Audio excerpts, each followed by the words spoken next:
Si le continent est devenu aujourd'hui un des épicentres, sinon l'épicentre du terrorisme international, c'est bien parce que ce fléau est alimenté par plusieurs facteurs. D'abord, la criminalité transfrontalière, la prolifération illégale des armes, les flux financiers illicites et autres trafics, et la participation de combattants étrangers sur le continent africain. Aujourd'hui, des États sont menacés jusque dans leur existence. Des vies humaines perdues au quotidien, des services sociaux de base détruits et plus de 30 millions de personnes restent réfugiées ou déplacées à l'intérieur de leur propre pays. Et face au terrorisme, les opérations classiques de paix des Nations Unies ont montré leurs limites. Nous n'avons rien contre le système des Nations Unies, c'est notre système. Et je pense que ce forum, au fil des ans, a eu à prouver qu'il est temps de changer la doctrine. Des casques bleus attaqués jusque dans leur propre base, sans capacité significative de riposte, ne peuvent assurément pas protéger des populations menacées par des groupes terroristes. Comment d'ailleurs maintenir la paix quand elle-même, elle n'est pas rétablie? C'est pourquoi, et en toute vérité, nous devons changer la doctrine des opérations de paix qu'il convient de mettre à jour en intégrant pleinement la lutte contre le terrorisme, y compris en Afrique, dans cette nouvelle philosophie des Nations Unies.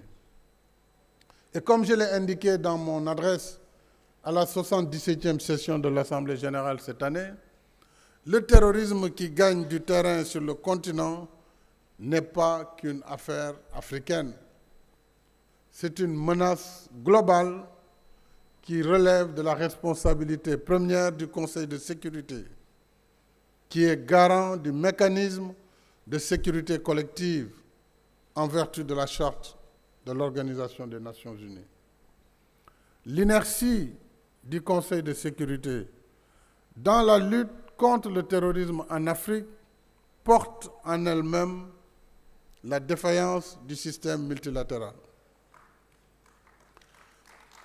Pour inspirer confiance et adhésion, le multilatéralisme doit servir les intérêts de tous.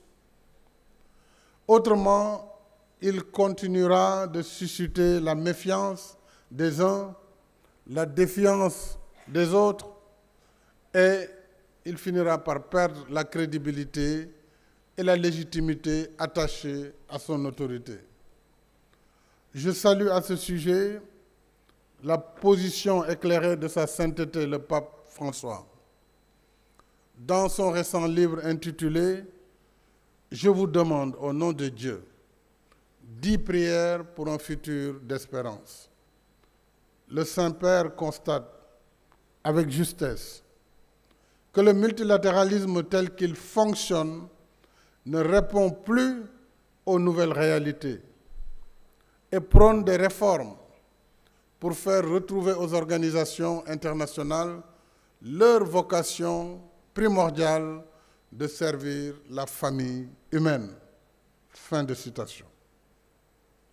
Il faut espérer que le Conseil consultatif de haut niveau sur le multilatéralisme efficace mis en place par le secrétaire général des Nations Unies, M. Antonio Guterres, fera œuvre utile en examinant des problématiques majeures telles que la paix, la sécurité, le climat, l'architecture financière internationale et l'espace numérique, entre autres. Cela dit, il urge pour nous de rendre opérationnelle la force africaine en attente et de financer de façon plus adéquate le Fonds de paix de l'Union africaine. Nous ne pouvons pas compter toujours sur le financement extérieur pour assurer notre propre sécurité et bâtir une architecture de paix viable. Je vais donner l'exemple pour saluer le geste du président Lorenzo et le geste du Sénégal qui, à eux deux, ont contribué chacun pour 1 million d'euros pour permettre le déploiement immédiatement d'une force africaine au niveau de la RDC et du Rwanda, force d'interposition.